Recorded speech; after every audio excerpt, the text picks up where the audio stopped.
Pinakilala na ni Asus ang bago nilang ROG Phone series ngayong taon. Kabilang na dito ang ROG Phone 8. Kung gusto nyo malaman ang price nito, make sure na panoorin nyo ang buong video. Sa ngayon, pag-usapan muna natin ang specs and features niya. Meron itong 6.78-inch Full HD Plus Samsung Flexible AMOLED display with 1080 by 2400 pixel resolution. May 165Hz refresh rate with HDR10 Plus and Corning Gorilla Glass Victus 2 screen protection at meron siyang 2500 nits peak of brightness.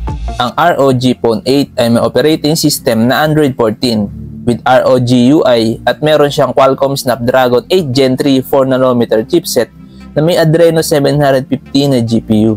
Ang smartphone na to ay may 12, 16 or 24GB of RAM with 256, 512GB or 1TB UFS 4.0 internal storage at ito ay non-expandable. Ang ROG Phone 8 ay may 3-4 rear camera setup with 50MP main camera with gimbal OIS plus 32MP telephoto camera with OIS plus 13MP ultra-wide camera with LED flash HDR and panorama. At kaya nito mag-record ng video up to 8K at 24fps. Sa kanya namang front camera, meron siyang 32MP selfie camera with HDR and panorama with 1080p at 30fps video recording. Dito naman sa kanyang battery, meron itong 5500 mAh battery capacity with 65W quick charge 5.0 and PD charging support. Para naman sa security ng phone na to, meron siyang in-display fingerprint scanner and face unlock. Meron siyang 5 magnet speaker and triple microphone with Asus noise reduction technology. Sa dimensions, meron siyang 163.8 by 76.8 by 8.9mm at may timbang na 225 grams. Sa build quality naman niya, meron siyang glass front, glass back and aluminum frame.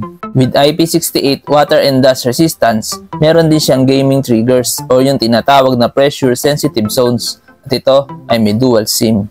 Sa connectivity, meron siyang 5G, Wi-Fi 7, Bluetooth 5.3, GPS, BDS, Galileo, QZSS, Navic, GLONASS, NFC, headphone jack, OTG, and USB Type-C. Ngayon, pag-usapan na natin ang kanyang price. Ang estimated price ng ROG Phone 8 ay around 61,500 pesos.